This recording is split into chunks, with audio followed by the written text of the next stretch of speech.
metal detector for detecting buried IED component parts, X-ray machine for scanning IED's component parts, disruptor for breaking or neutralizing IED component parts for forensic purposes, remote operated device for delivery of for identifying an IED secondary devices.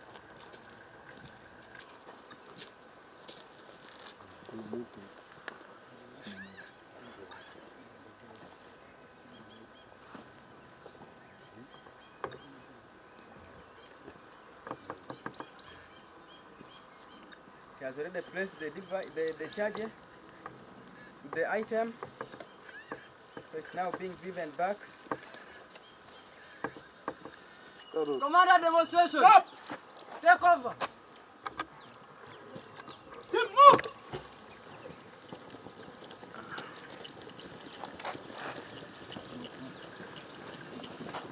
The first team is our physical effort team. They use their effort under pressure and physical stress. They take push-up positions, take up push-ups, pick up their weapons, they shoot under pressure. They shoot on target and in position, sir.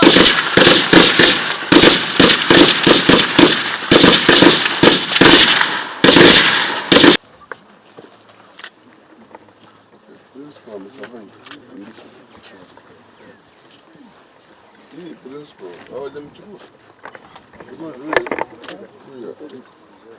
And this one is like. Okay.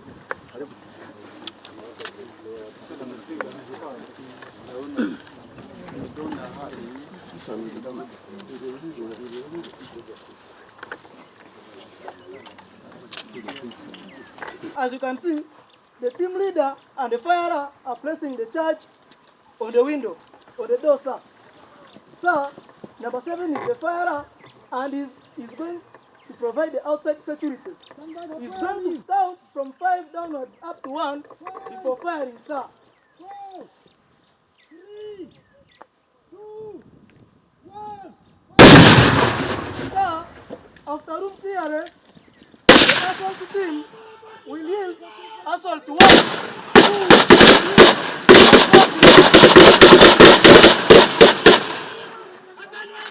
Followed by 4 men moving out, and upon reaching the door, the last man will say, last man out. Sir, for the sake of demonstration, the team will line up and carry out safety after action. On this occasion, I would wish to start with quotes from famous generals who treasured training and operations as key and core to the development of the military. One of the generals said, "Sweat more during training and lose less blood at battle." That was one of the generals. Then the best general at tactics and military warfare was Sun Tzu, who said, I open quotes, "The best war fought by a general is a war that is fought minus firing a single shot." Those two quotes brings me to what we are witnessing today, the role of training. That before we are deployed out in the field, let us put all our efforts, energies, and attention on training, such that when you are in the battlefield, you lose less blood. Ladies and gentlemen, it is an honor as the commander of 1-4 Combat Engineers Brigade to represent the Army leadership and to address you, our eminent due-to-pass-out militants, on one of your proudest days, which is today. It is particularly auspicious time to be holding this event after the UPDF establishment elevated the former Armed Warfare Training School into Mechanized Warfare College, of which School of Combat Engineering is part. And it is particularly fitting that the former Field Engineering Regiment was elevated to 1-4 Combat Engineers Brigade. These are clear indicators of progress that results from commitment and hard work of each of the stakeholders. On this note, I take sincere honor to thank the UPDF leadership and everyone who has been a part of this great journey. For you, our militants, I believe the 6 months would have seemed like the longest of your lives. Yet, by standing here today, you have earned to be combat engineers and leaders of the next generation. You joined the combat engineer formation at one of the best times of its existence. Only a year ago, it achieved the brigade status with 9 regiments. It has an established brigade headquarters in Magamaga. Your journey is just beginning. I'm really confident that the specialized training you have acquired will enable you stand the challenges in the theater of operation, into which some of you will be launched into, especially in our operations in the African Union Mission in Somalia, in Operation Shujaa in the Congo, and Operation Mlinzi Kimia, and within the various divisions in the country. So when you are in the front there, don't think that you are an engineer that will always be supported. You will be the first to fight the enemy before the main body comes in to fight the enemy. So maintain loyalty, selflessness, service, and courage. With those few remarks, I take this singular honor to declare this course closed and the 169 students passed out for God and my country. I am Brigadier Peter Chandia, the Commandant of Mechanized Warfare College. You all said it in the field. Our cardinal roles are 3: mobility, counter-mobility, and survivability of our fighting forces. You have to be technically proficient and a specialist while you remaining the first to fight as a disciplined warrior. Your critical roles in providing mobility, counter-mobility, and survivability for combat forces more often than not determine the outcome of battles and wars.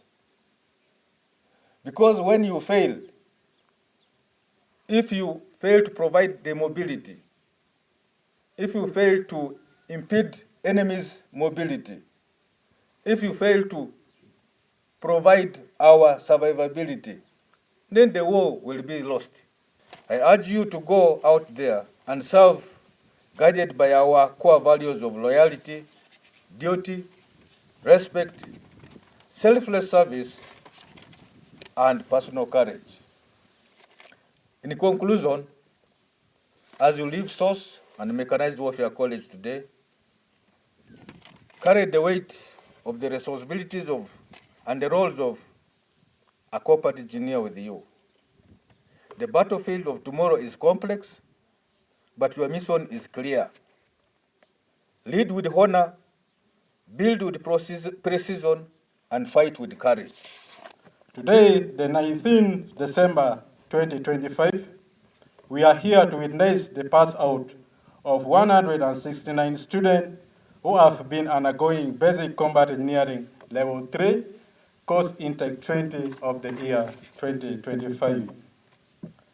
This course began on the 30th June 2025, and it is to my honor and gratitude, sir, to present you 169 graduates, including 1 officer and 39 female students, drawn from 1-4 Combat Engineering Brigade Land Forces and 1-7 Field Engineering Brigade Special Force Command.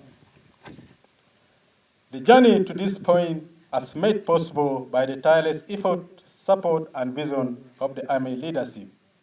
The Uganda People Defense Forces capabilities, troop readiness, and disciplines are enshrined in its training values and in our capacity to adapt and counter enemy threats. This reflected in our vision as school, which is to train and produce officers and men who will provide solutions to commanders' decisions. Training outline. Chief Guest Sir, the trainings before you have been taken through comprehensive training in core aspects of combat engineering subjects, word of wisdom. To the trainees, I would like to congratulate you for coming to an end of this course, which is due to end today. Today, you are due to pass out as Combat Engineering Level 3. The comprehensive knowledge you have received over the past 6 months should reflect the Uganda People Defense Forces core values of discipline, resilience, and hard work, while you conduct in the field should reflect the school vision, which is to provide solution to the commander's decision.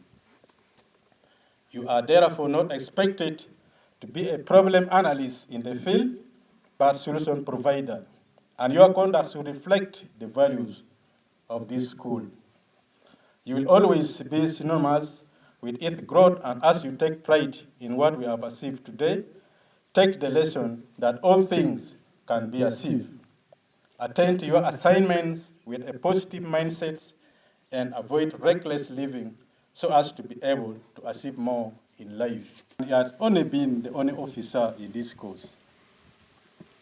Sir Lieutenant Solomon is a well-disciplined and hardworking officer.